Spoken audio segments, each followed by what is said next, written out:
Ketemu lagi di serial pembelajaran spesial untuk guru dan orang tua yang mana membahas bagaimana sang guru terbaik Rasulullah Shallallahu Alaihi Wasallam mengajarkan ilmu kepada para sahabatnya. Pada episode keempat yang lalu, kita sudah mempelajari metode pertama dan yang paling menonjol digunakan oleh Rasulullah dalam mengajar. Buat kamu yang belum nonton, silahkan tonton ya di playlist The Teachers. Penting dan bermanfaat mudah-mudahan. Nah, pada episode kelima ini kita akan membahas metode mengajar Rasulullah selanjutnya. Ikutin sampai selesai ya, biar kamu dapat semua sudut pandang menariknya. Pertama, saya ajak semua teman-teman guru atau orang tua untuk melihat pada diri sendiri. Pernahkah kita mengalami, menjalani sesuatu, harus mempelajari sesuatu, atau mengerjakan sesuatu, tapi dengan perasaan yang tidak nyaman? Rasanya ingin segera berhenti dan berganti pada sesuatu yang lain. Pernah ya? Kalau pernah, pertanyaannya, mengapa hal itu terjadi?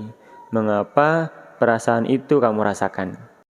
Mungkin sebagian akan menjawab bahwa apa yang sedang dijalani terasa terlalu berat, atau merasa bahwa sesuatu itu sudah tidak menarik lagi, atau tidak lagi bermakna.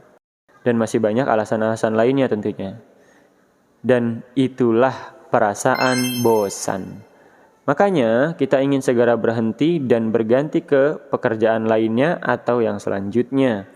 Tapi tenang saja, itu manusiawi.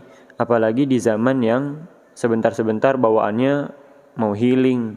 Walaupun hal ini tetap harus ada pengendaliannya ya. Sekarang kita coba berempati pada anak-anak. Apakah mereka juga merasa demikian? Ya tentu, mereka juga manusia. Bahkan ada sebuah penelitian mengatakan bahwa demikianlah manusia yang mudah merasa bosan. Penelitian itu menunjukkan bahwa manusia kerap kali merasa bosan saat belajar atau menghadapi hal-hal yang biasa, monoton, dan sulit.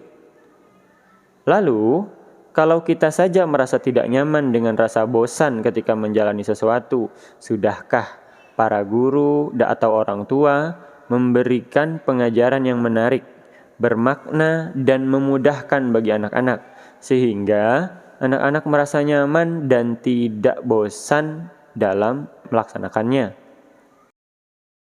Pernahkah teman-teman guru atau orang tua memerintahkan anak untuk belajar atau membaca sesuatu, lalu anak-anak mengikuti perintah namun menjalani dengan wajah lesu, bahkan cemberut?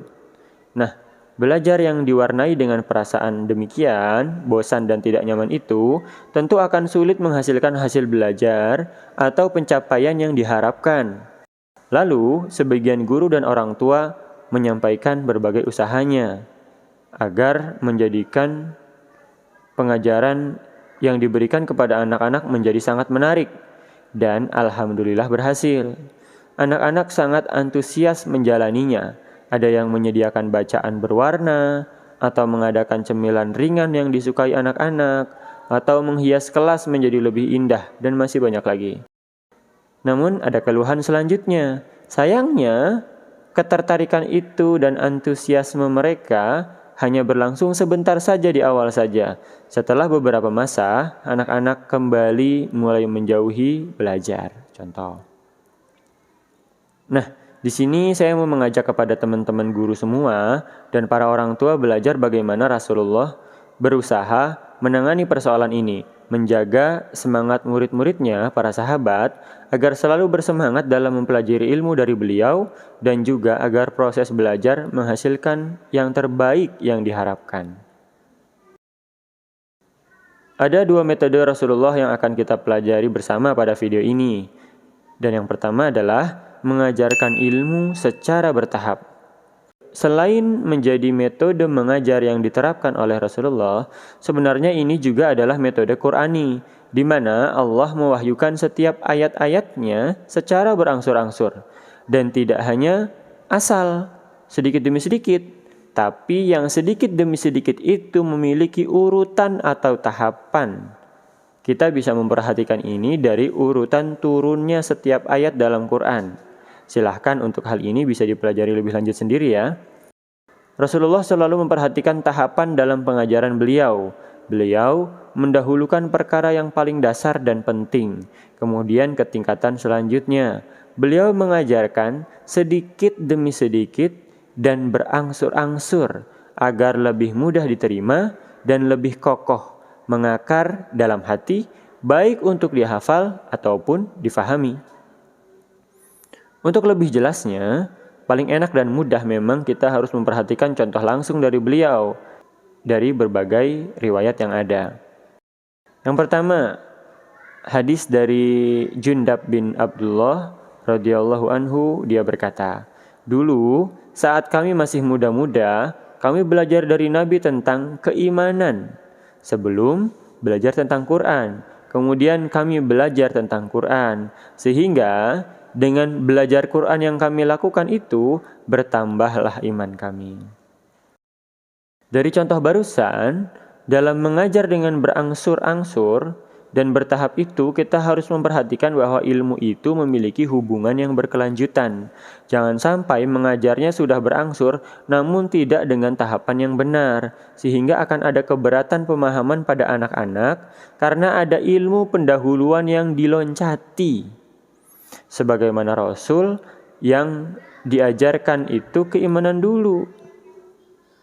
Sehingga ketika mereka telah beriman, setiap ayat Quran yang dipelajari selanjutnya dapat dipahami dan diamalkan dengan benar serta memberikan manfaat bagi diri mereka dan bertambahnya iman mereka.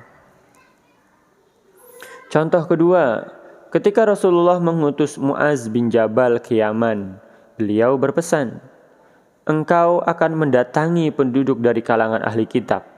Serulah mereka agar bersaksi bahwa tiada Tuhan yang berhak diibadahi selain Allah, dan bahwa aku, Muhammad, adalah utusannya.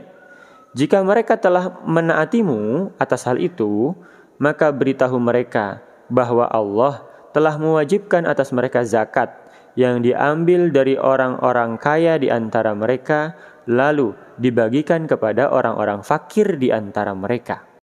Jika mereka sudah menaatimu atas hal itu, maka jauhilah harta yang berharga milik mereka. Takutlah kamu terhadap doanya orang yang terzalimi, karena tidak ada penghalang antara dia dengan Allah."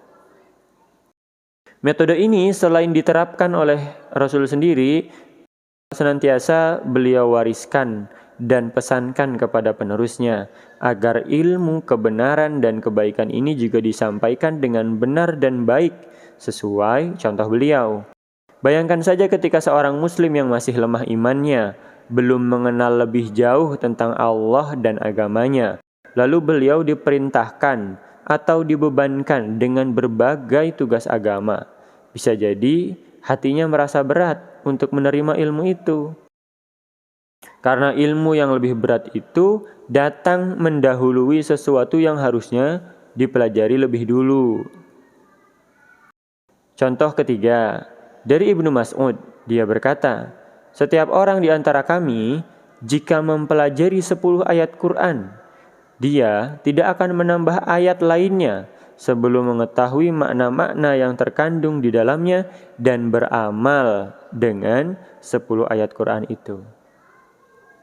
Makin jelas kan pentingnya mengajar secara berangsur dan bertahap.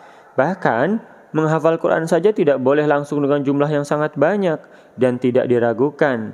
Sesuatu yang berlebihan biasanya sulit untuk bisa bertahan lama, hanya sekedar lewat saja karena kelelahan berlebih atau rasa bosan yang muncul. Berangsurnya dan bertahapnya pengajaran bisa kamu sesuaikan dengan materi, umur, korelasi dengan materi yang lain, dan lain sebagainya ya. Perkembangan pendidikan saat ini pun rasanya telah lebih baik mengadopsi metode seperti ini, seperti munculnya istilah micro-teaching dalam perkara pendidikan. Kita lanjut ke metode yang kedua, yaitu tidak berlebihan dan menghindari kebosanan. Tahukah kamu mengapa beberapa serial film yang bagus-bagus itu dibagi ke dalam episode yang terbagi-bagi hingga sekian? Namun jumlah episodenya pun terjaga untuk tidak terlalu panjang. Di antaranya adalah bertujuan menjaga cerita yang baik yang membuat penonton selalu menantikan episode selanjutnya, dan juga tidak terlalu banyak agar penonton tidak bosan atau keberatan untuk mengikuti panjangnya cerita. Rasulullah bersabda dari Anas bin Malik, "Permudahlah dan jangan mempersulit, berilah kabar gembira dan jangan membuat orang lari." Sabda ini juga seringkali dipesankan sang Rasul ketika mengutus sahabatnya kepada suatu kaum di luar Madinah. Ya, karena sesuatu yang membosankan khususnya dalam pengajaran akan terasa berat bagi murid-murid untuk memahami dan mempelajarinya. Sedangkan kita diperintahkan oleh Rasulullah untuk memudahkan, bukan mempersulit. Meskipun murid-muridnya senantiasa ada untuk menerima pengajaran beliau, namun beliau menjaga frekuensi pengajaran beliau untuk menghindari kebosanan mereka. Sekali lagi, karena bosan itu manusiawi. Kita bisa mengetahui ini dari keseharian Rasul. Maka kita akan dapati, Rasul itu tidak sepanjang hari, sepanjang pekan, bulan, bahkan tahun mengajari sahabat beliau suatu ilmu. Contohnya, pada apa yang diamalkan muridnya selanjutnya, Abdullah bin Mas'ud. Hadis dari Syakik bin Abu Wa'il. Saat itu Syakik dan orang-orang menunggu Abdullah bin Mas'ud untuk belajar darinya. Setelah ia keluar, maka Syakik berkata, "Wahai Abi Abdurrahman, kami menyukai dan menggemari pembicaraanmu. Kami ingin engkau memberi kepada kami pelajaran setiap hari." Abdullah bin Mas'ud menjawab, "Tidak ada yang menghalangiku untuk memberi pelajaran kepada kalian, kecuali aku tidak ingin membuat kalian bosan. Aku ingin memberikan nasihat kepada kalian sebagaimana Nabi melakukannya terhadap kami, karena beliau khawatir membuat kami bosan." Yaitu, perlu kita ketahui, Nabi memberikan nasihat kepada murid-muridnya, para sahabat, dalam beberapa hari tertentu dalam satu pekan, dan mengosongkan hari yang lain. Jadi tidak setiap hari. Pakar pendidikan Islam, Profesor Dr. Abdul Karim Bakar menuliskan dalam bukunya terkait komunikasi keluarga, bahwa salah satu aspek penting yang harus diperhatikan dalam mengadakan komunikasi yang baik adalah kesiapan setiap peserta untuk mengikuti proses komunikasi. Apakah pembelajaran, pertemuan, memberikan nasihat, dan lain-lain, jangan sampai guru atau orang tua memaksakan kondisi yang tidak ideal ini untuk masuk pada pengajaran. Rasul saja mencegah itu terjadi, mencegah kebosanan muncul dalam diri para murid-muridnya, yaitu para sahabat. Menghindari rasa bosan, rasa lelah, atau tidak nyaman pada murid-murid beliau. Maka bersabarlah dalam memberikan pengajaran dan nasihat. Atur frekuensi yang tepat dan persiapkanlah lebih dulu anak-anak dengan berbagai hal yang memungkinkan. Maka kita dapati itu sekarang istilah ice breaking di tengah pelajaran untuk menghilangkan kebosanan atau menyegarkan kembali suasana belajar, dan itu rasanya sangat baik. Maka kembangkanlah cara Rasul ini sesuai kelasmu masing-masing, sesuai anak-anakmu masing-masing, karena dirimulah yang paling mengetahui urusan yang kamu hadapi. Sampai jumpa di episode ke-6 tentang bagaimana Rasul mengajarkan ilmu kepada murid-muridnya. Alhamdulillah, semoga bermanfaat.